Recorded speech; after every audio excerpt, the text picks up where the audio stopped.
What makes a good villain? Is it a tragic backstory?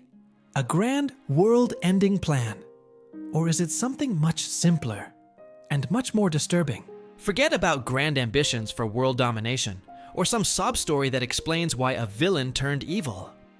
Hisoka couldn't care less about ruling anything, and he's not driven by ghosts from the past. He's simply addicted to the thrill of a good fight against a powerful opponent. That's it. And that singular focus is what's so unsettling. The makeup and card tricks are a sideshow.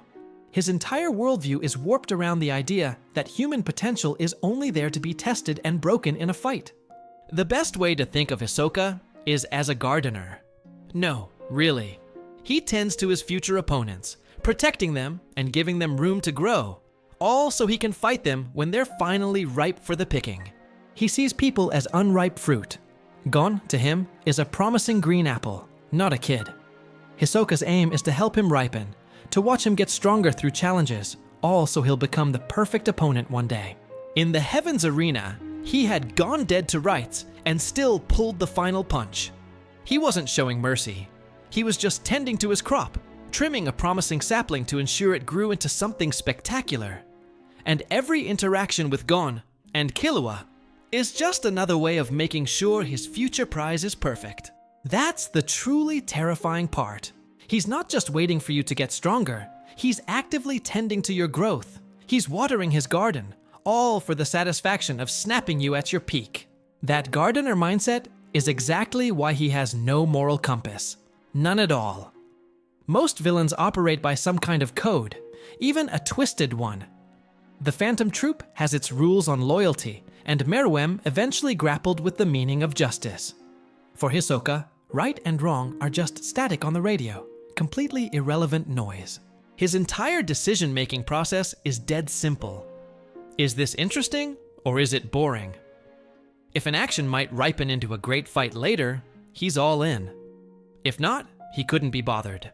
His time with the Phantom Troupe is a perfect example of this. He didn't join them for the loot. His sole objective was getting a shot at fighting their leader, Chrollo. Every lion kill he committed as a member was just a calculated move to arrange that one confrontation. To him, the entire organization was just a disposable tool, useful for a time, and then cast aside once it no longer served his purpose. This makes him dangerously unpredictable. You can't bribe him or appeal to his honor because those concepts don't exist for him. The only way to get his attention is to put on a good show. He'll act the hero or the villain in a heartbeat. It just depends on which role promises a better performance down the line. Hisoka is only in it for the thrill, and his pleasure comes from the dance of death with a worthy opponent.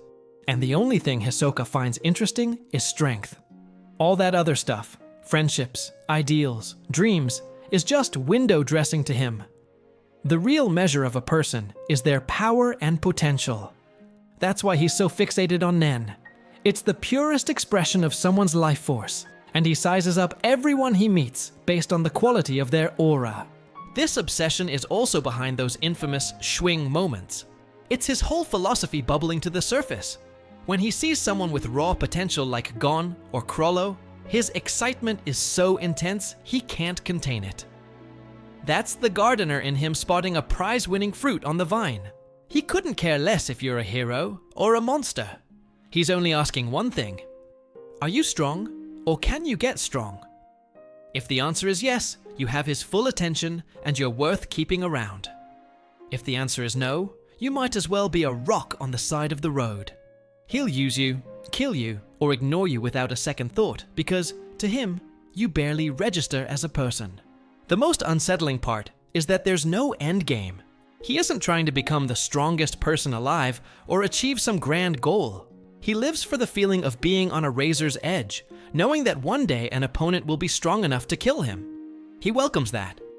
The risk of death is what makes the prize so sweet. His fight with Chrollo proves it. He chased the man for years, finally got his battle, and got completely taken apart. He died. But his obsession was so strong that his Nen kick-started his heart again. After coming back from the dead, he went right back to hunting the troupe, and this wasn't for revenge. He just learned that it's more fun to pick off your opponents when they aren't expecting it. So his whole life is a very simple cycle. Find potential, cultivate it, fight it at its peak, and risk everything. He's driven by a raw hunger for the thrill of a life or death struggle.